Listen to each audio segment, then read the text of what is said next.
Praise the Lord. Thank you for this new class. आज की इस क्लास में हम लोग यीशु की सफरिंग के ऊपर थोड़ा मनन करेंगे, डिटेल में इसको देखेंगे। यीशु जी ने जब कहा लूका 14 अध्याय के 27वें पद में, जो कोई अपना क्रूस ना उठाए और मेरे पीछे ना आए वो भी मेरा चेला नहीं हो सकता। इसका मतलब अगर मुझे चेला बनना है तो मुझे यीशु के पीछे आना पड़ेगा। और यीशु के पीछे आने का मतलब लूका 9 अध्याय के 23 पद को भी हम लोग साथ में पढ़ें तब समझ में आएगा। वहां यीशु ने कहा, यदि कोई मेरे पीछे आना चाहे तो अपने आपे से इनकार करे और प्रतिदिन अपना क्रूस उठाए और क्रूस उठाए हुए मेरे पीछे हो ले। और यदि कोई मेरे पीछे आना चाहे तो उसे क्रूस उठाना पड़ेगा।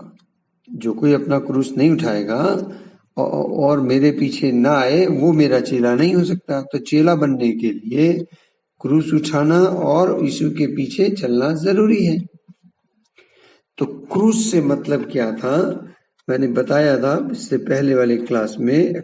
Crown and throne show the power and the majesty. Cross, जो आप क्रूस लेकर चलेंगे इस संसार में, जब यीशु के नाम को लेकर चलेंगे, परमेश्वर के राज्य की बात करेंगे तो आसान नहीं होगा। लोगों के सम्मुख आपको लज्जित होना पड़ेगा, शर्मसार लोग आपको करेंगे, लोग आपको स्वीकार नहीं करेंगे, रिजेक्ट करेंगे, सताव आएगा, विरोध आएगा, आपसे लोग घृणा करेंगे, आपको कष्ट उठाने पड़ेंगे, परिश्रम करना पड़ेगा, दुख सहना पड़ेगा। This all comes with the cross. अगर आप गौर से देखें यीशु मसीह के जीवन को, यीशु के जीवन में, यीशु के जीवन काल में ये सारे दुख आए, उन्हें सारे दुख उठाने पड़े। तो यीशु के जो दुख हैं उसकी दो कैटेगरीज हैं एक्चुअली, और इसको, ये बहुत महत्वपूर्ण है इसको समझना भी और इसको जानना भी। The suffering that Jesus suffered has two parts of suffering, है ना, पार्ट ए और पार्ट बी। तो आप पार्ट ए में लिख लें, पहले हेडिंग डाल लें, Christ suffering has two parts. यानी यीशु मसीह ने जो दुख उठाए वो उन्हें हम दो भागों में बांट रहे हैं। पहला भाग ए भाग कहलाएगा। पहला भाग क्या हुआ? ए। और दूसरा पार्ट बी कर लीजिए। तो पार्ट ए में लिखिए, suffering from his baptism to Gethsemane. जब यीशु मसीह 30 साल के हुए, 30 साल से लेके 33.5वें साल तक, यानी यीशु के बपतिस्मा लेने, यानी लूका 3 अध्याय 21-22 पद से लेकर जब गत्सेमनी बाग में वो प्रार्थना करने के लिए गए, उस पीरियड के जो दुख उन्होंने उठाए वो एक कैटेगरी हमने कर दी और उसको हमने सफरिंग ए बना दिया।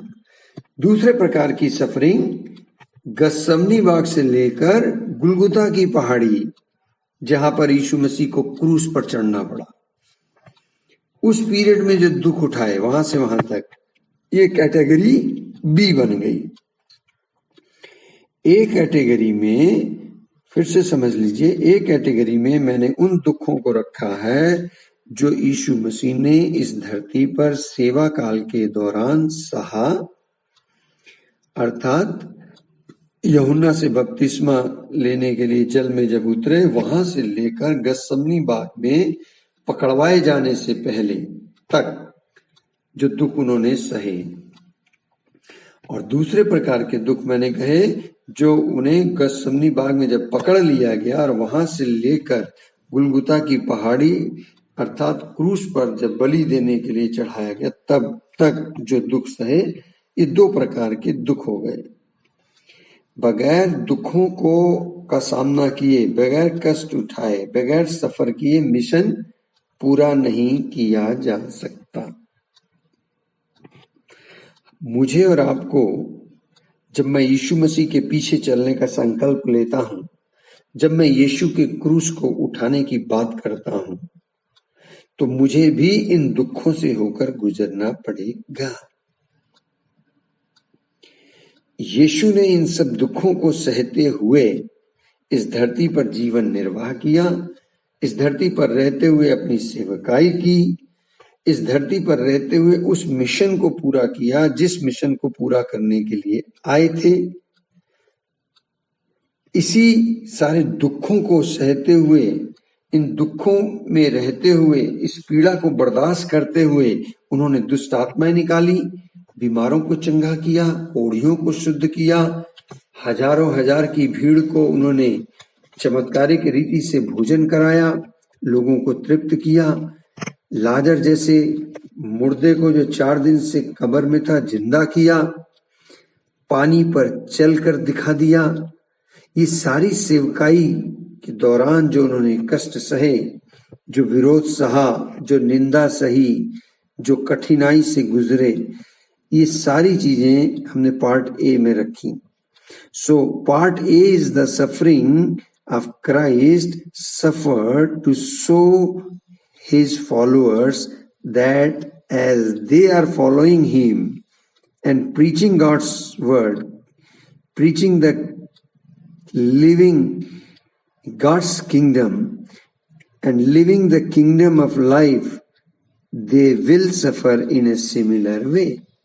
यीशु ने ये दिखाया कि अगर तुम मेरे पीछे चलोगे तो जो कुछ सेवा मैंने की तुम्हें करनी है, और सेवकाई के दौरान जो कुछ मैंने सहा वो सब देखो मैं सह रहा हूं, तुम्हें भी सहना पड़ेगा। ये बात मैं तुम्हें पहले से बता दे रहा हूं। इसलिए यदि तुम मेरे पीछे आने का संकल्प कर रहे हो तो बाद में मुझे मत कहना कि अरे मेरे साथ ऐसा हो गया और वैसा हो गया और उसने ये कर दिया और उसने वो कर दिया। ये सब कुछ होगा, मैं तुम्हारा गुरु होकर देख लो, मैं ये चीजें सह रहा हूं तो तुम्हें भी सहना पड़ जाएगा। ठीक हो गई बात। दूसरा पार्ट बी वाले जो सफरिंग थी उसके बारे में यीशु कहते हैं, ये जो दुख है पार्ट बी में, जो गसमनी बाग में जब मैं पकड़वाया गया और वहां से लेकर गुलगुता की पहाड़ी पर जब मैं क्रूस पर चढ़ा, तब जो कुछ कष्ट मैंने सहे हैं वे कष्ट तुमको सहने की जरूरत नहीं है। तुमको उन सफरिंग के से होकर गुजरने की जरूरत नहीं है। क्यों? क्योंकि वो सफरिंग मेरे पिता ने केवल मेरे लिए रखी थी। That suffering was the preordained by my Father, and only for me this is kept, for the redemption of the whole world. The suffering we cannot take part in. इस पार्ट बी की जो दुख है इसको हम लोग ना सफर कर सकते हैं ना हमें करना है, क्योंकि वो हमारे लिए नहीं था, वो एक्सक्लूसिवली यीशु मसीह के लिए पिता ने रखा था। उन्होंने कहा भी, जो कटोरा पिता ने मुझे दिया है क्या मैं उसे ना पीऊं? वो पर्टिकुलर कटोरा यीशु के लिए था, मानव जाति के कल्याण के लिए। A suffering preordained by Heavenly Father only for His only Son. For this suffering we cannot take part. A suffering that we can only remember. हम इस दुख को केवल याद तो कर सकते हैं। Through His death, God wants to bring salvation to all the world. We cannot take part in that. आप मेरी बात समझ रहे हैं? There is a cup I have to drink, Jesus said. Which was this suffering his Father prepared for him. Part B, suffering many times we remember when we break the bread and when we preach the gospel, we preach about the Lord's suffering. In part A, suffering, however, we are omitted and ignored. जो यीशु ने सेवकाई करते समय 3.5 साल जो कष्ट सहे, दुख उठाए, उसका चर्चा, उसका बयान, उसकी याद हम लोग नहीं करते। लेकिन जब खास तौर से महीने में एक बार होली कम्युनियन होता है, प्रभु भोज में हम जब शामिल होते हैं, तब हम केवल उन दुखों को स्मरण करते हैं जो यीशु मसीह ने क्रूस पर जाते वक्त उठाए और क्रूस पर सहे। केवल उन्हीं का वर्णन किया जाता है, केवल उन्हीं को याद किया जाता है। लेकिन आज मैं उसकी चर्चा करने जा रहा हूं, उस दुखों की, उन कष्टों की, और उन्हें स्मरण करेंगे और उनको जो यीशु ने 3.5 साल तक सेवा के दौरान सहे और सब कुछ सहते हुए सेवा की, उन दुखों को हम बयां करेंगे, समझेंगे। क्यों? क्योंकि जब मैं यीशु के पीछे चलूंगा तो मुझे भी उन दुखों से होकर गुजरना होगा। The part A of Christ's suffering is recorded in all the gospel, Matthew, Mark, Luke and John. I suggest you, when you have some time, go through the gospel and take the notes.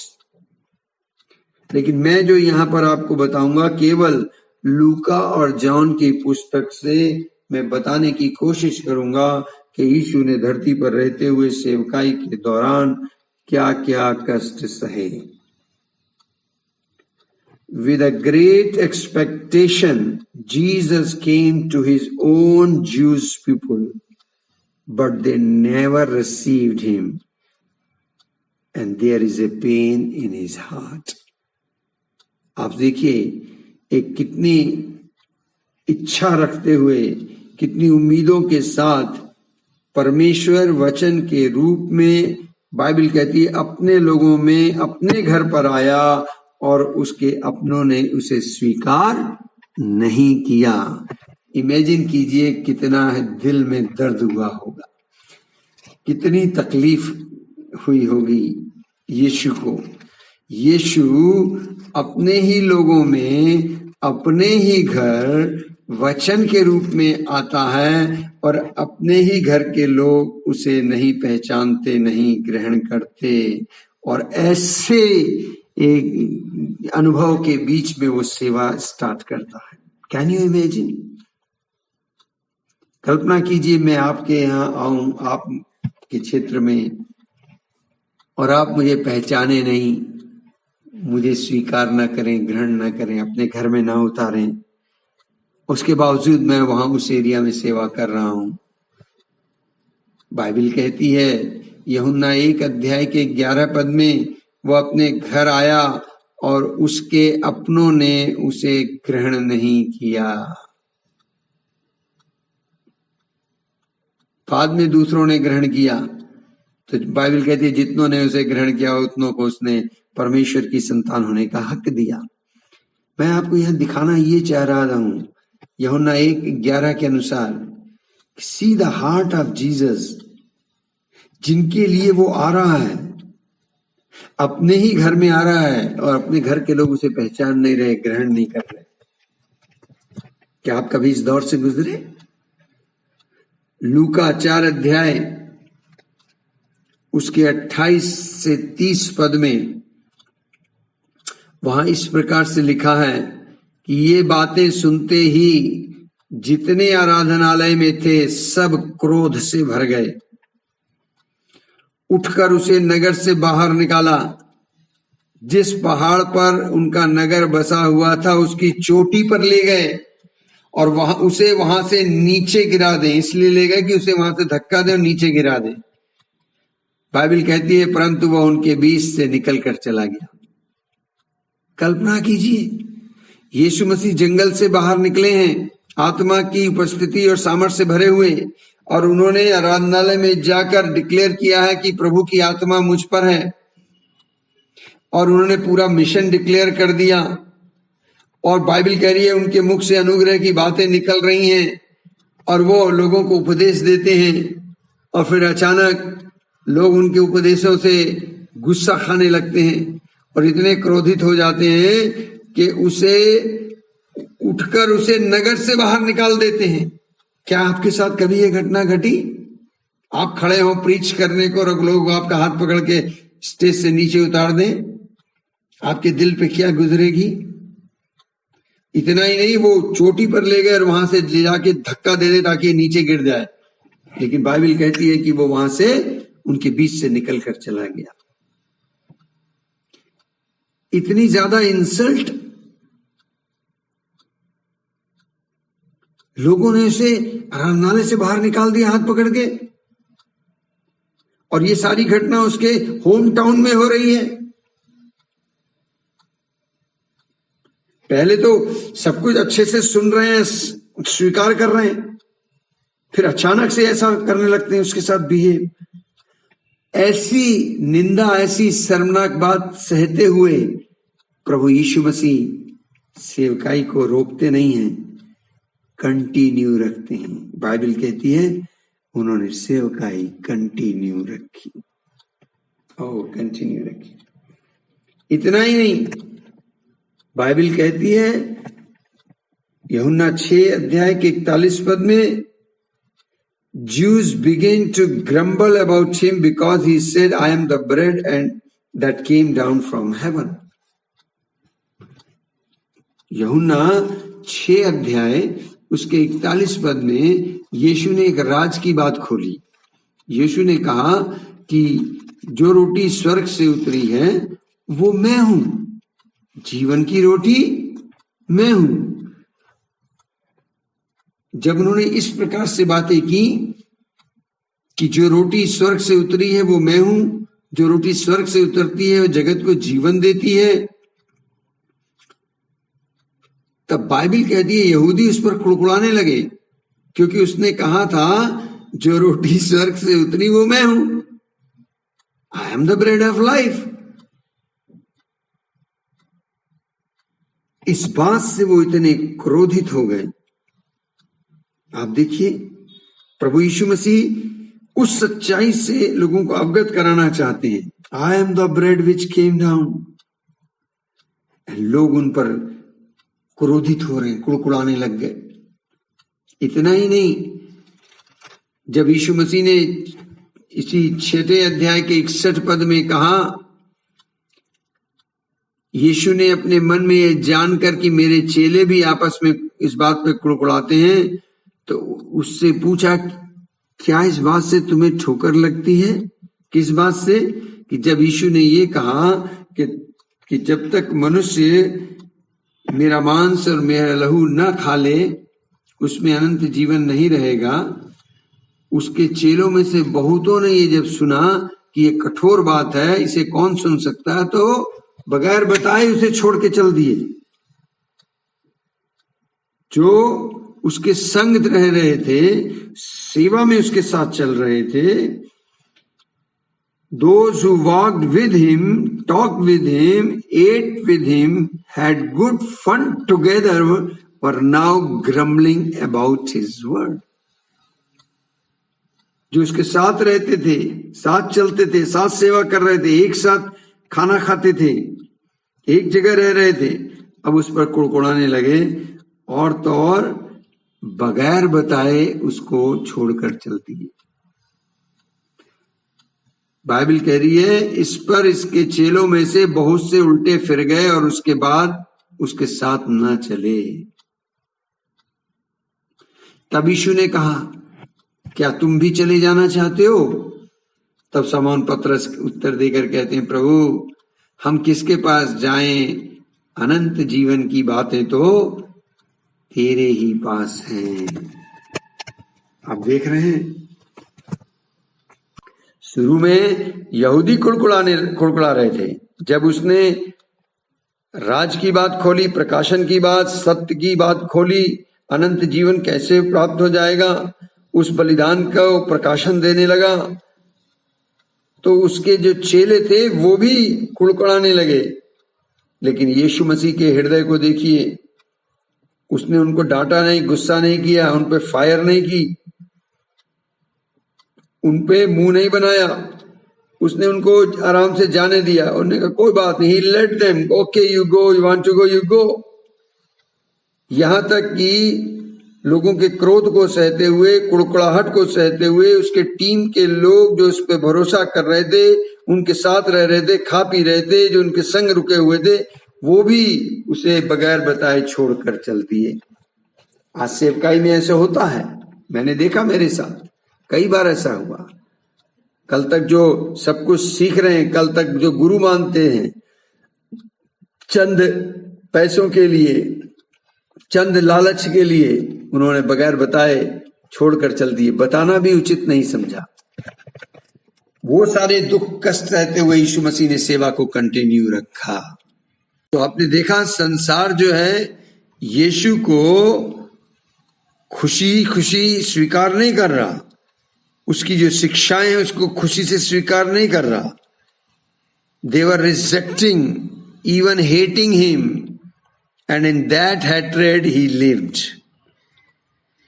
यहां तक कि चेले बगैर बताए उल्टे पांव हो गए, उससे फिर गए और उसके बाद उसके साथ नहीं चले।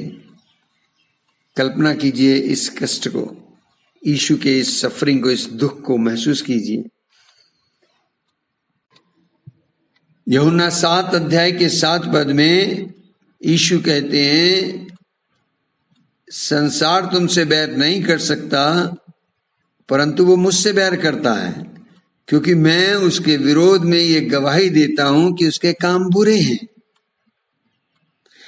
और 12वें पद में लिखा है, और लोगों में उसके विषय में चुपके चुपके बहुत सी बातें हुई। कुछ कहते थे ये भला मनुष्य है, और कुछ कहते थे नहीं, ये लोगों को भरमाता है। तो यीशु बता रहे हैं कि जब मेरे साथ ऐसा होता है कि मेरे पीछ पीछे मेरी निंदा बुराई हो रही है, तो जब तुम सेवा करोगे, सेवकाई प्रारंभ करोगे, तो तुम्हारे पीठ पीछे भी निंदा बुराई होगी। लोग इस तरीके की बातें करेंगे, है ना, मरमरिंग करेंगे, कुड़कुड़ाहट पैदा होगी, पीठ पीछे चुपके चुपके धीरे धीरे चुगली खाएंगे, murmuring, whispering. Some were saying he is a good man. Most of them said no, no, no, no, no, he is not a good man.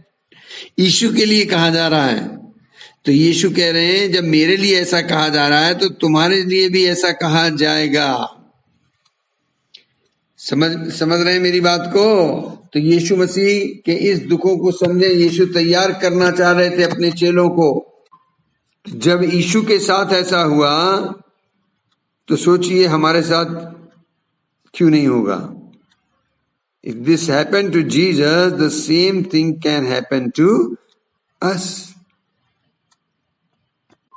लूका 11 अध्याय 53-54 पद में, जब वो वहां से निकला तो शास्त्री और फरीसी बुरी तरह उसके पीछे पड़ गए और छेड़ने लगे कि वो बहुत सी बातों की चर्चा करे और घात में लगे रहे कि उसके मुंह की कोई बात को पकड़े।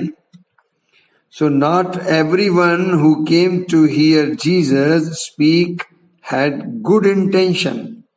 यीशु की सभा में जितने लोग आते थे, सारे के सारे ऐसा नहीं था कि सब अच्छी नीयत से आते थे। कुछ इसलिए आते थे कि उसकी मुंह की बात को पकड़ें और फिर उसकी चर्चा छिड़े, उस पर इल्जाम लगाए जाएं, उसको घेरा जाए। एक जगह बाइबल कहती है लूका 20 अध्याय में 19 पद से आगे, जहां उसने पहले दुष्ट किसानों का दृष्टांत एक सुनाया, तो उस दृष्टांत को सुनकर जितने शास्त्री थे, याजक थे, वो लोग चिढ़ गए और वो समझ गए कि उसने ये दृष्टांत हमारे लिए कहा है, तो उसे वो पकड़ना चाहते थे। अब ये चतुराई दिखा रहे हैं, चालाकी दिखाने लगे, उसकी ताक में लगे रहते थे और अपने भेदियों को भेजते थे कि धर्म का भेष धर के उसकी कोई ना कोई बात को पकड़ो ताकि उसे हाकिम के हाथ और अधिकार में सौंप दे। जितने लोग आपकी सभा में आए हैं, ऐसा मत सोचना कि सब के सब धर्मी बनने के लिए, अनंत जीवन के लिए आए हैं, सच्चे व्यक्ति हैं, धर्मी व्यक्ति हैं। नहीं, कई लोग चालाकी के साथ चतुराई दिखाते हुए सभा में आकर बैठेंगे तुम्हें जांचने के लिए, पकड़वाने के लिए कि कब तुम कोई गलत बात अपने मुंह से बोलो, कोई ऐसी बात बोलो उसका तिल का पहाड़ बना दें और तुम्हें फंसा दिया जाए और तुम पर अत्याचार किया जाए। तो उस जमाने में यीशु की सभा में इन शास्त्रियों फकीरियों ने कुछ को भेष बदल कर भेदिए बनाकर उसमें भेजा और उन्होंने उससे पूछा, हे गुरु, हम जानते हैं कि तू ठीक कहता और सिखाता भी है और किसी का पक्षपात नहीं करता, वरन परमेश्वर का मार्ग बड़ी सच्चाई से बताता है। तो बता कि क्या हमें कैसर को कर देना उचित है या नहीं। बाइबल कहती है यीशु ने उनकी चतुराई को ताड़ के उनसे कहा, एक दिनार मुझे दिखाओ, इस पर किसकी छाप और नाम है। उन्होंने कहा, कैसर का। उसने उनसे कहा, तो जो कैसर का है वो कैसर को दो और जो परमेश्वर का है वो परमेश्वर को दो। वो लोगों के सामने इस बात में उसे पकड़ ना सके, वरन उसके उत्तर से अचंभित होकर चुप होकर रह गए। मैं कहना क्या चीज चाह रहा हूं कि प्रभु यीशु मसीह जब उपदेश दे रहे थे, शिक्षा दे रहे थे, तो उनकी सभा में इस तरीके के लोग आकर बैठे। आप जब प्रचार करेंगे, आप जब सभा में बोलेंगे तो जरूरी नहीं है, don't think that everyone in the crowd is interested in hearing the gospel. Some may be there simply to try and trap you. आपको चेक करे, पकड़े, ताकि आप पर मुकदमा चले, आपको मारपीट की जाए, भगाया जाए, ये सब आपको सहना पड़ेगा। हेलो, इससे पहले कि आप डिसीजन लें प्रेरित बनने का, प्रेरित सेवकाई में आए, आपको अनजाने लोगों के बीच में, ऐसे लोगों के बीच में जाना होगा जो सीकर्स हैं, जो सच्चाई को नहीं जानते, और जब आप उनको सत्य का वचन सुनाएं, हो सकता है वो आपके साथ ऐसा व्यवहार करें। प्रभु यीशु ने ये सब कुछ सहा और ये सब कुछ सहते हुए वो सेवा को पूरा करते रहे। सब कुछ सहते हुए, इन सब बातों को बर्दाश्त करते हुए यीशु मसीह ने सेवा को रोका नहीं, वरन करते रहे। यहाँ तक कि आराधनालय के जो सरदार थे, है ना, जो रूलर ऑफ सिनोगोज, वो सब इस यीशु मसीह पर नाराज होते थे। जबकि यीशु चिन्ह चमत्कार करते, चंगाइयां कर रहे थे, अद्भुत कार्य को करते हुए दिखा रहे थे। एक तरफ यीशु मसीह पिता की आज्ञा का पालन करते हुए चिन्ह चमत्कारों को प्रकट कर रहे थे और परमेश्वर पिता को प्रकट कर रहे थे। दूसरी तरफ आराधनालय के सरदार इससे रिसियाते थे, चिढ़ते थे। बाइबल कहती है कि लूका 13 अध्याय के 14वें और 15वें पद में, जहां सबत के दिन एक कुबड़ी स्त्री को चंगा किया था यीशु ने, तो आराधनालय के सरदार जो थे वो रिसियाने लगे और यीशु को गुस्से में डांट डपट करने लगे और उन्होंने हुक्म दिया कि 6 दिन हैं जिनमें काम करना चाहिए, अतः उन्हीं दिनों में आकर चंगे हो, परंतु सबत के दिन चंगे मत हो। ये काम सबत के दिन मत करो। ये सुनकर प्रभु यीशु ने उत्तर दिया, हे कपटियों, क्या सबत के दिन तुम में से हर एक अपने बैल या गधे को थान से खोलकर पानी पिलाने नहीं ले जाता?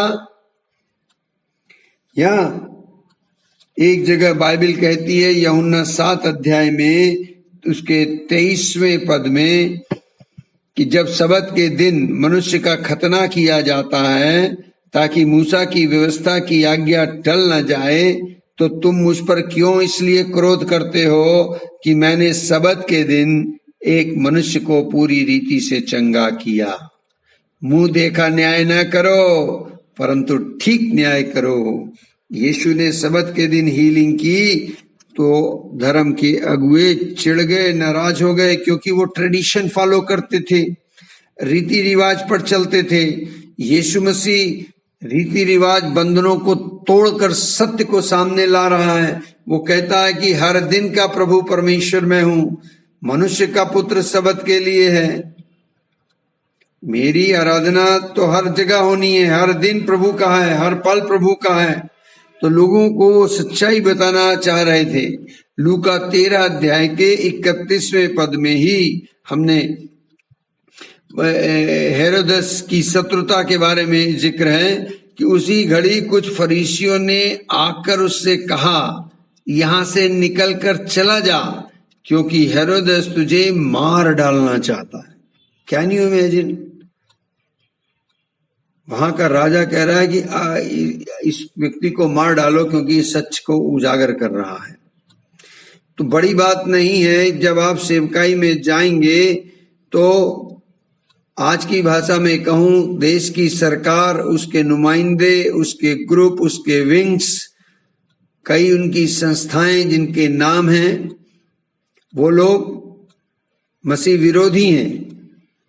आप प्रचार करेंगे, आपको मार डालेंगे। आपको याद है हमारे देश में ही उड़ीसा में ग्रैहम स्टोन को जला दिया उसके बच्चों समेत।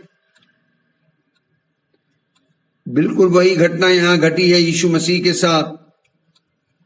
और लोग उससे कह रहे हैं यहां से निकल के चला जा, क्योंकि हेरोदेस तुझे मार डालना चाहता है। सच्चाई ये है कि बहुत से लोग यीशु मसीह को मार डालना चाहते थे।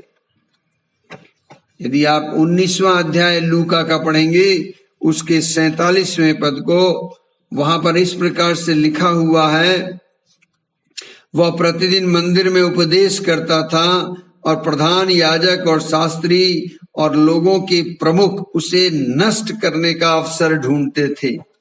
आप देखिए यीशु मसीह की हृदय की वेदना, कितना कुछ उसे सहना पड़ा है।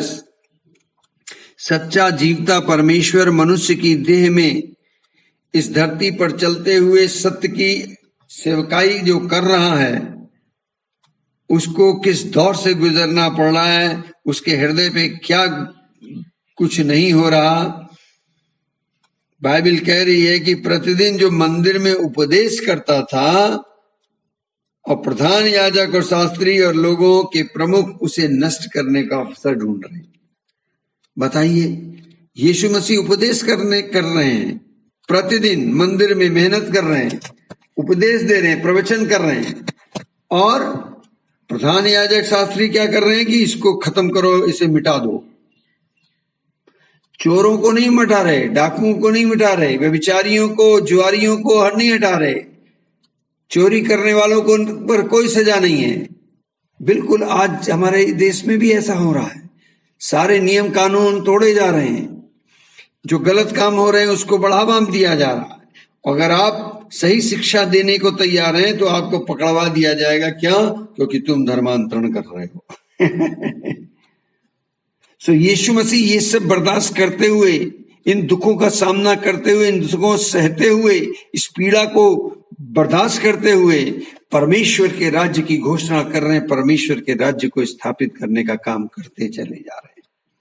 हमें लूका 22 अध्याय उसके 1 और 2 पद को आप पढ़िए। लिखा है, आ खमीरी रोटी का पर्व जो फसह कहलाता है निकट था, और प्रधान याजक और शास्त्री इस बात की खोज में थे कि कैसे उसको मार डालें, पर वे लोगों से डरते थे। अब आप देखिए, त्योहार का समय है, फसह का टाइम आ गया है, फसह का पर्व मनाया जा रहा है, फेस्टिवल डेज है, सब लोग फेस्टिवल की तैयारी में हैं। लेकिन प्रधान याजक और शास्त्री किस बात की तैयारी कर रहे हैं कि कैसे हम इसको मार डालें। प्लान ये चल रहा है।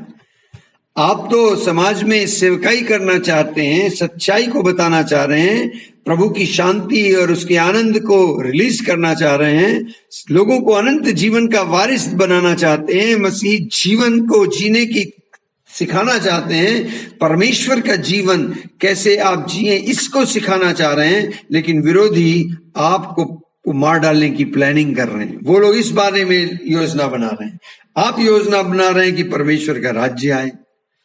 दुश्मन विरोधी ये योजना बना रहे हैं कि कैसे हम आपको मार डालें। ऐसी पीड़ा में, ऐसे कष्ट में, ऐसे दुख में यीशु मसीह अपनी सेवा को अंजाम दे रहे हैं। बाइबल कहती है यूहन्ना 7 अध्याय उसके 19वें पद में, मैं आपको बता रहा हूं कितने कष्ट, कितने दुख, कितनी क्या क्या कुछ यीशु मसीह ने नहीं सहा। ये नॉर्मल परिस्थितियों में यीशु मसीह ने सेवकाई नहीं की। 7 अध्याय के 19 पद में यीशु कहते हैं, क्या मूसा ने तुम्हें व्यवस्था नहीं दी? तो भी तुम में से कोई व्यवस्था पर नहीं चलता। तुम क्यों मुझे मार डालना चाहते हो? और सुनिए ये लोग क्या जवाब देते हैं। इन्होंने कहा, लोगों ने उत्तर दिया, तुझ में दुष्ट आत्मा है। लो, जो पवित्र आत्मा से जन्मा है, जिसके ऊपर पवित्र आत्मा उतरा है, जो पवित्र आत्मा की उपस्थिति से भरा हुआ है, पवित्र आत्मा की सामर्थ्य से भरा हुआ है, जो पवित्र आत्मा की से सेवकाई कर रहा है, उसको लोग कह रहे हैं तुझ में दुष्ट आत्मा है। माय गुडनेस, क्या कमेंट यीशु मसीह को सुनने को मिल रहे हैं। जीवते परमेश्वर को, जिसमें परमेश्वर की परिपूर्णता वास कर रही है, जो परमेश्वर का पुत्र है, जो स्वयं परमेश्वर है, उसको ये कमेंट सुनने को मिल रहे हैं कि तुझ में दुष्ट आत्मा है। एक जगह बाइबल में लिखा कि जब यीशु मसीह ने खुल्लम खुल्ला सबसे बातें की और उन्होंने बताया कि यीशु ही मसीह है, मैं पिता को जानता हूं, मैं उसकी ओर से आया हूं, उसने मुझे भेजा है, इस पर लोग उसे पकड़ना चाहने लगे। उन्होंने उसे पकड़ना चाहा तो भी किसी ने उस पर हाथ ना डाला, क्योंकि उसका समय अभी नहीं आया था। फिर भी भीड़ में से बहुत से लोगों ने उस पर विश्वास किया और कहने लगे, मसीह जब आएगा तो क्या इससे अधिक आश्चर्यक्रम दिखाएगा। विरोध के बीच में यीशु मसीह सेवा कर रहे हैं और कुछ लोग उन्हें उन पर विश्वास भी कर रहे हैं, ग्रहण भी कर रहे हैं, लेकिन जो धर्म के अगुए बने हुए हैं वो उस पर एलिगेशन लगा रहे हैं कि इसमें दुष्ट आत्मा है, इसमें दुष्ट आत्मा है। यूहन्ना 7 अध्याय उसके 43 पद में 7:43 the people were divided because of Jesus। यीशु की वजह से लोगों में फूट पड़ गई, लोग विभाजित हो गए। वहां लिखा है, अतः उसके कारण लोगों में फूट पड़ी। उनमें से कुछ तो उसे पकड़ना चाहते थे, परंतु किसी ने उस पर हाथ न डाला। जब यीशु मसीह ने जीवन जल की नदी की बात कही तो भीड़ में से किसी ने ये बातें सुनकर कहा कि सचमुच ये भविष्यवक्ता है, किसी ने कहा ये मसीह है, परंतु कुछ ने कहा क्यों, क्या मसीह गलील से आएगा? क्या पवित्र शास्त्र में ये नहीं आया कि मसीह दाऊद के वंश का और बैतलहम गांव से आएगा? तो लोगों में डिवीजन हो गया, बंटवारा सा हो गया, लोग तितर बितर हो गए। कुछ यीशु पर विश्वास किए, कुछ ने यीशु पर विश्वास नहीं किया। लोग यीशु पर लांछन लगाने लगे, दोषारोपण करने लगे। यूहन्ना 9 अध्याय उसके अगर 24 पद को पढ़ेंगे तो वहां पर मेंशन है, जहां उसने एक जन्म के अंधे को चंगा किया, तब उन्होंने उस मनुष्य को जो अंधा था दूसरी बार बुलाकर उससे कहा, परमेश्वर की स्तुति कर, हम तो जानते हैं कि वो मनुष्य पापी है। हेलो, आप सेवकाई कर रहे हो, चिन्ह चमत्कार कर रहे हो, आपके हाथ से अंधा देखने लग जाए और आपको लोग ये कमेंट करें कि ये तो पापी व्यक्ति है, आपको कैसा लगेगा? यीशु मसीह ने इन कमेंट्स को सुना, इन बातों को सुना बाइबल कहती है यूहन्ना 7 अध्याय उसके 20वें पद में, लोगों ने उत्तर दिया इसमें दुष्ट आत्मा है। यूहन्ना 8 अध्याय 48 पद में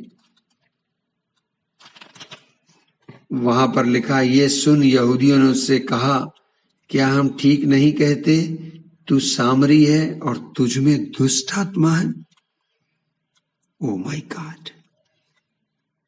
आप देख रहे हैं यीशु मसीह जब सेवकाई कर रहे हैं तो सेवकाई के दौरान कहां वो दुष्ट आत्माओं से आजाद कर रहे हैं, बंधन तोड़ रहे हैं, चमत्कार कर रहे हैं, अंधा देख रहा है, कुबड़े चंगा हो रहे हैं, सूखे हाथ वाला चंगा हो रहा है, कोढ़ी चंगा हो रहा है, और लोग जो विरोध कर रहे हैं, आप देख रहे हैं यीशु मसीह की सफरिंग को, लोग उस पे ताने मार रहे हैं कि ये पापी व्यक्ति है, दुष्ट आत्मा है इसके अंदर।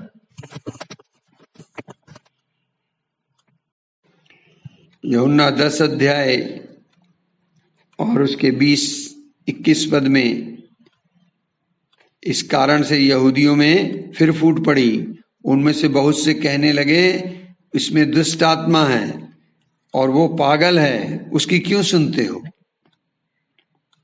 यीशु मसीह को ये सुनना पड़ा कि इसमें दुष्ट आत्मा है और यीशु मसीह पागल है, और लोगों को वो समझाने लगे तुम इसकी क्यों सुनते हो? तो दूसरे जो ग्रुप के लोग थे उन्होंने कहा ये बातें मनुष्य की नहीं जिसमें दुष्ट आत्मा हो। क्या दुष्ट आत्मा अंधों की आंखें खोल सकती है? यीशु मसीह ने अंधे को चंगा किया। आप देखिए, when a demon sees Jesus, जब दुष्ट आत्मा यीशु को देखती थी तो चिल्लाती थी, कांपती थी और उस व्यक्ति में से निकलकर बाहर चली जाती थी और वो व्यक्ति सभ्य व्यक्ति बन जाता था, आजाद हो जाता था। लेकिन ये जो धर्म की अगुए बने हुए थे, जो शास्त्री थे, घमंडी थे, ये लोग यीशु मसीह को देखकर कह रहे हैं कि यीशु मसीह पापी है, दुष्ट आत्मा से ग्रसित है। तो यीशु मसीह ये सारे कमेंट सुनते, अंदर से वो जानते थे कि मैं कौन हूं, कहां से आया हूं, किसने भेजा है, मुझे क्या करना है। वो अंदर ही अंदर मुस्कुराते थे क्योंकि वो जानते थे कि इनको कुछ समझ नहीं है। मुझे ऐसा लगता है वो कहते होंगे no problem, what you want to say you say, don't worry, I won't bother. He knew who he was, वो जानते थे कि वो कौन है। बाइबल में एक जगह वर्णन है कि यीशु ने अपने आप को उनके भरोसे नहीं छोड़ा, है ना। एक जगह मैंने पढ़ा था, यूहन्ना 2 अध्याय 23-24 पद में लिखा है, जब वह यरूशलेम में फसह के समय पर्व में था तो बहुतों ने उन चिन्हों को जो वो दिखाता था देखकर उसके नाम पर विश्वास किया, परंतु यीशु ने अपने आप को उनके भरोसे पर नहीं छोड़ा क्योंकि वह सबको जानता था और उसे आवश्यकता न थी कि मनुष्य के विषय में कोई गवाही दे, क्योंकि वो आप ही जानता था कि मनुष्य के मन में क्या है। सो यीशु मसीह को जब लोग ये ताने मारते थे, ये अच्छे अच्छे कमेंट सुनाते थे पीठ पीछे इस पर जो ये लांछन लगा रहे थे, यीशु मुस्कुरा उठते थे अंदर ही अंदर और कहते थे no problem, I know who I am, praise the Lord. यीशु मसीह ये सब कुछ सहते हुए सेवकाई को। John 10:20, many of them said he is demon possessed and raving mad। बहुत उनमें से बहुत से कहने लगे इसमें दुष्ट आत्मा है और वो पागल है, उसकी क्यों सुनते हो। बहुतों ने कहा, थोड़ों ने नहीं, बहुतों ने कहा ये इसमें दुष्ट आत्मा, ये पागल है। Not only demon possessed but loose, out of his mind, not semi loose, full loose. सोचिए, if your master is full mad, it's good at least to be semi loose. बहुत से लोग आपको कहेंगे, but don't try to please people, you can not please people and God both, so better to please God. अच्छा होगा आप परमेश्वर को प्रसन्न करें। क्या आप जानना चाहेंगे वो कौन लोग थे जिन्होंने यीशु को पागल कहा? It's not from the public, his own people, उसके अपने खुद के रिश्तेदार, खुद के सगे संबंधी, उसके अंकल आंट, उन्होंने इसको कहा। If you read mark chapter 3, वहां पर मेंशन है 21वें और 22वें पद से मैं बात कर रहा हूं। वहां पर लिखा हुआ है, मरकुस 3 अध्याय के बल्कि 20 पद से पढ़ते हैं। जब यीशु मसीह सेवा करके घर वापस लौट के आए, तब वह घर में आया और ऐसी भीड़ इकट्ठी हो गई कि वे रोटी भी नहीं खा पाए। जब उसके कुटुंबियों ने, उसके रिश्तेदारों ने ये सुना, तो वे उसे पकड़ने के लिए निकले, क्योंकि वे कहते थे कि उसका चित्त ठिकाने नहीं है। अजीजों, उसके घर के लोग, घर के रिश्तेदार कह रहे हैं पगला गया है, इसका दिमाग ठिकाने नहीं है। ऐसे ऐसे कमेंट आपको सुनने को मिलेंगे, मुझे सुनने को मिले। मेरे सगे खून के रिश्ते वालों ने कहा कि देख लेंगे तुम्हारे हालेलुया को और देख लेंगे तुम्हारे यीशु मसीह को, तुम भंगी बन गए हो। 100 चूहे खाकर बिल्ली हज को गई। ये बेवकूफ आदमी, ये पागल आदमी है। कई अच्छे पढ़े लिखे लोगों ने मुझे कमेंट पास किए, आप तो महाबेवकूफ हैं, आपने इतने पढ़े लिखे होने के बावजूद कहीं नौकरी कर लेते तो कुछ तनख्वाह मिल जाती, कोई बिजनेस ही कर लेते। अरे कुछ काम क्यों नहीं कर लेते? हैं? अब मैं उन्हें कैसे बताऊं कि दुनिया का सबसे महान, सबसे बड़ा काम है परमेश्वर के वचन की सेवकाई करना। ओ हल्लेलुया, हल्लेलुया। कठिन दौर से मैं गुजर रहा। जरूरत तो पड़ती है हर एक को हर चीज की, रुपया पैसा भी चाहिए, बच्चे को पढ़ाना है, फीस के पैसे भी चाहिए, बिजली का बिल भी देना है, माली का खर्चा भी देना है, पैसे कहाँ से आएंगे? तो लोग ताने मारते थे, इतने पढ़े लिखे हो, कोई काम क्यों नहीं करते हो, नौकरी क्यों नहीं करते हो, तुम बेवकूफ हो, सटिया गए हो, पगला गए हो। मुझसे मेरे रिश्तेदार घृणा करते हैं, दे हेट्स मी, कि आप जैसा बेवकूफ आदमी नहीं देखा।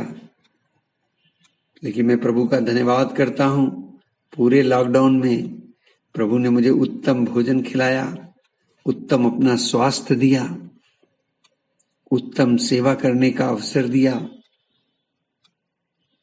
यीशु मसीह को ये सारे कमेंट सहने पड़े, सुनने पड़े। उसके घर के लोगों ने उसे इस प्रकार से कहा, लेकिन सेवा वो करते रहे। आमीन। आप बिल्कुल भी चिंता नहीं करना। बिल्कुल, जब यीशु के साथ ऐसा हुआ तो आपके साथ भी होगा। लोग आपको भी ऐसे कमेंट पास करेंगे। लूका 23 अध्याय के 31 पद में यीशु जी कहते हैं, क्योंकि जब वे हरे पेड़ के साथ ऐसा करते हैं तो सूखे के साथ क्या कुछ ना किया जाएगा। मैं कहना क्या चीज चाह रहा हूं आपको, यीशु मसीह ने ये सब कष्ट सहे, इन सब दुखों से होकर वो गुजरे। अजीजों, इतना ही नहीं, बाइबल हमें कहती है कि यीशु मसीह के ऊपर वार तक किए गए, पथराव तक किया गया। यूहन्ना 8 अध्याय उसके 59 पद में, जॉन चैप्टर 8 वर्स 59, वहां पर लिखा हुआ है, यीशु ने उनसे कहा, मैं तुमसे सच सच कहता हूं कि पहले इससे कि अब्राहम उत्पन्न हुआ, मैं हूं। ये बात जब उन्होंने डिक्लेयर की, तब उन्होंने उसे मारने के लिए पत्थर उठा लिए, परंतु यीशु छिपकर मंदिर से निकल गया। मैं आपसे पूछना चाहता हूं कि जिस मंदिर में यीशु मसीह अपना ये प्रवचन दे रहे थे, वो लोगों को सच बता रहे थे कि, और वो कह रहे थे कि कोई व्यक्ति मेरे वचन पर चलेगा तो वो अनंत मृत्यु को नहीं देखेगा। यदि कोई मेरे वचन पर चलेगा तो वो अनंत काल तक मृत्यु का स्वाद नहीं चखेगा। वो ऐसी बातें वहां पर डिक्लेयर कर रहे थे, कह रहे थे कि मेरी महिमा करने वाला मेरा पिता है, जिसे तुम कहते हो वो तुम्हारा परमेश्वर है। यीशु मसीह बता रहे थे जिसे तुम परमेश्वर करके खोजते हो वो मेरा पिता है, मेरा उसका रिश्ता ये है, मैं उसे जानता हूँ, मैं उसके वचन पर चलता हूँ। तुम्हारा तो पिता अब्राहम है, वो मेरे दिन देखने की आशा में मगन था। तब यहूदी क्रोधित हो गए, गुस्से में कहने लगे, तू अभी 50 साल का हुआ नहीं, फिर भी तूने अब्राहम को कैसे देख लिया।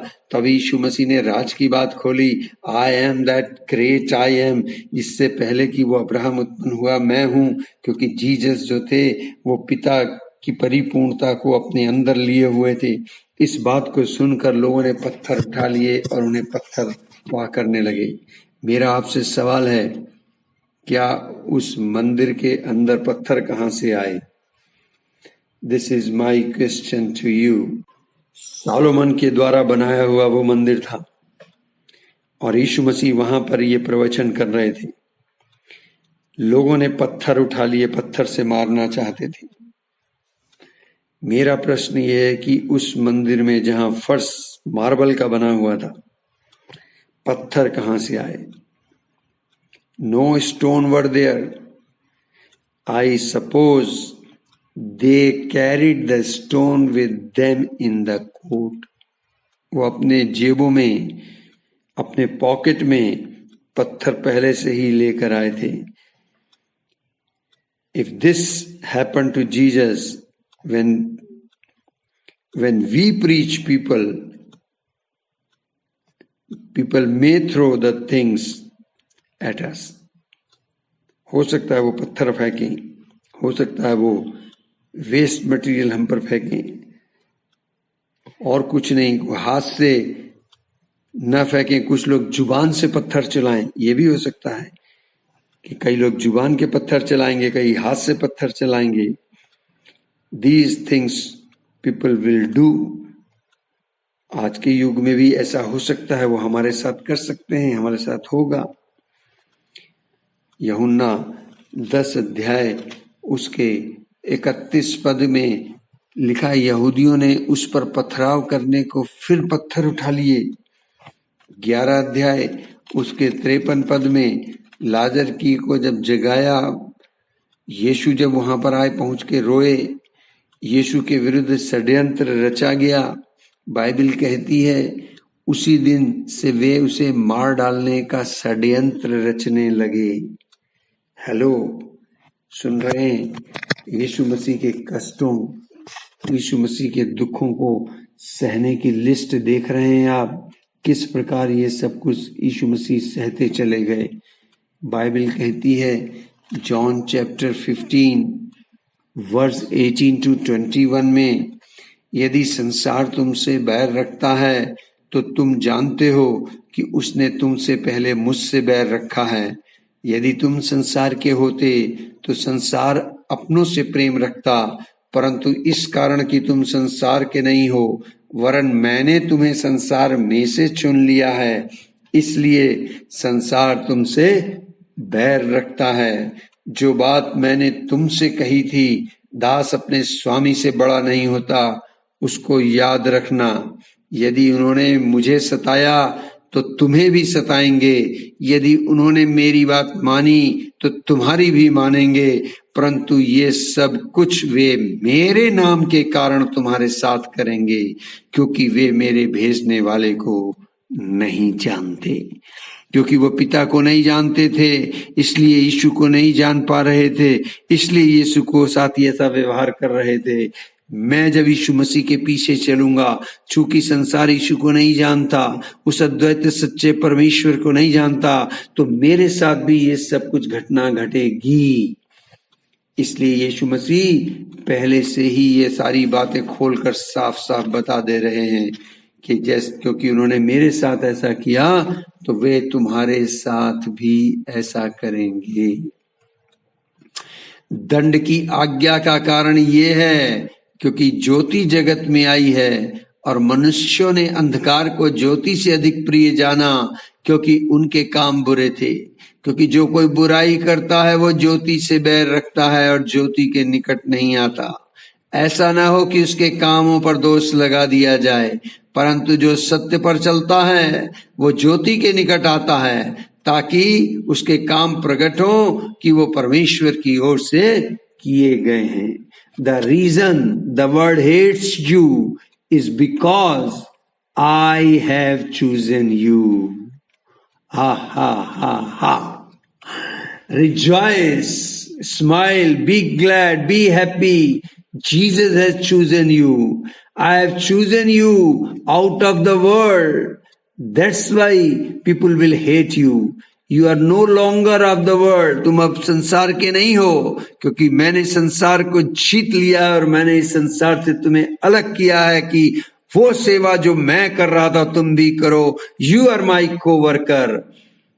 If you read Matthew 10, मती 10वां अध्याय है ना, Matthew chapter 10, if you thoroughly read this chapter, you will came to know the Matthew 10 is a graduation sermon of the Jesus Christ. Before he sent, इससे पहले कि वो लोगों को भेजता, अपने चेलों को भेजता, उसने मती 10 में सारी हिदायतें दी, सारी आज्ञाएं दी। Before he sent the disciple into the field, before he entered in Gethsemane, he gave the word John 16. जब यीशु मसीह ने चेलों को प्रेरित नियुक्त किया और भेजा, मती 10 में उनको ग्रेजुएशन सरमन दिया, कहाँ जाना, कहाँ रुकना, क्या करना, क्या खाना है, किसको चंगा करना है और क्या सुसमाचार देना है, सारी बातें उसने वहां पर इंस्ट्रक्शंस के रूप में दी। और जब यीशु मसीह गethsemane बाग में एंटर करने लगा, तब उसने यूहन्ना 15वां और 16वां अध्याय उनको एक सरमन के रूप में या अंतिम शिक्षा के रूप में दिया।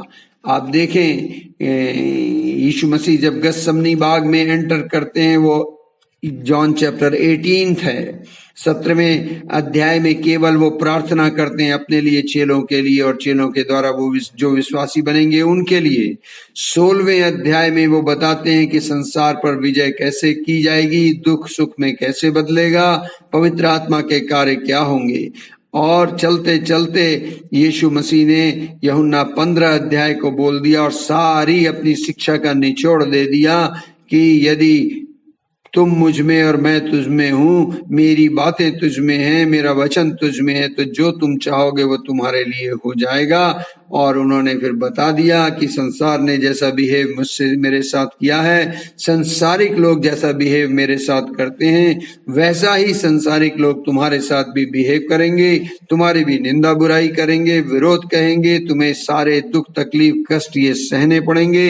इन सब निंदाओं को सहते हुए, दुख उठाते हुए, मार खाते हुए तुम्हें परमेश्वर के राज्य को फैलाते चले जाना है। पवित्र आत्मा के रूप में मैं तुम्हारे साथ होऊंगा, पर मैं तुम्हारे साथ वो सारे कार्य करूंगा, पवित्र आत्मा का कार्य तुम्हारे साथ होगा। तुम दुख मत मनाना, तुम्हारा दुख सुख में बदल जाएगा। मैं तुमसे फिर आकर मिलूंगा, उस दिन तुम्हारा मन आनंद से भर जाएगा। पिता तुमसे तो खुद ही प्यार करता है, क्योंकि तुमने मुझसे प्रेम रखा है।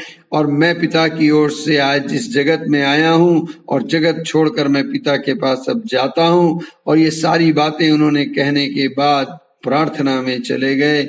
और यीशु ने महायाजकी प्रार्थना अपने लिए की, चेलों के लिए की और सभी विश्वासियों के लिए की। उसके बाद यीशु मसीह गethsemane बाग में एंटर हो गए। यहां तक जो कुछ उन्होंने सहा वो सब सफरिंग मुझे और आपको सहनी है। तो इससे पहले कि आप प्रेरिताई सेवकाई में जाएं, उसकी ट्रेनिंग कैसे हम करें, मैं आपको ये समझाना चाह रहा था कि पहले चेला बनना पड़ेगा। क्योंकि यीशु ने चेलों में से चेलों को पास बुलाकर उनमें से प्रेरित नियुक्त किए हैं। तो प्रेरित बनने से पहले मुझे चेला बनना पड़ेगा। तो अपने अंदर अपनी विल पावर को स्ट्रांग करें आपके घर के लोग, आपके बीवी, आपके बच्चे भी आपको ताने मार सकते हैं, मारेंगे, पड़ोसी मारेंगे, सगे रिश्तेदार मारेंगे, है ना, जो ऑलरेडी सेवा कर रहे हैं, ऐसे लोग जो याजक हैं, ऐसे लोग जो अपने आप को धार्मिक अगुआ कहते हैं, चाहे वो मसीही विश्वास के अनुसार हो चाहे नहीं हो, वो सब आप पर ताने मारेंगे, उंगली उठाएंगे और आपको सब कुछ सहना है, आपको चेला बनना है। ये है क्रॉस।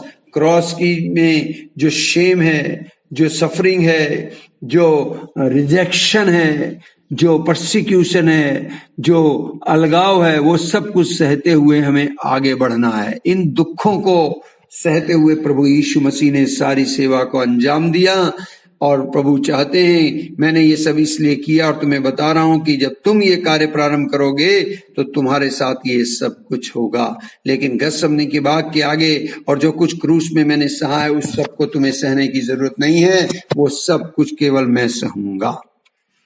सो प्रभु आपको आशीष दे। May the Lord bless you abundantly. आइए हम प्रार्थना करें। प्यारे प्रभु यीशु मसीह, हम धन्यवाद करते हैं इस सत्र के लिए, इस शिक्षा के लिए। अनुग्रह बख्शें कि हम वो सारे दुख और कष्टों को, सारे रिजेक्शन को, सारे परसिक्यूशन को आनंद के साथ सहते हुए हम उस सेवा को पूरा करें जो आपने हमें सेवा दी है, जिस बुलाहट में आपने हमें रखा है। हम आपकी दी हुई बुलाहट के अनुसार आपके पीछे चलते हुए हम प्रभु के राज्य की स्थापना करें, पिता को महिमा देने पाएं। यीशु जी के महान समर्थी नाम से मांगते हैं, आमीन।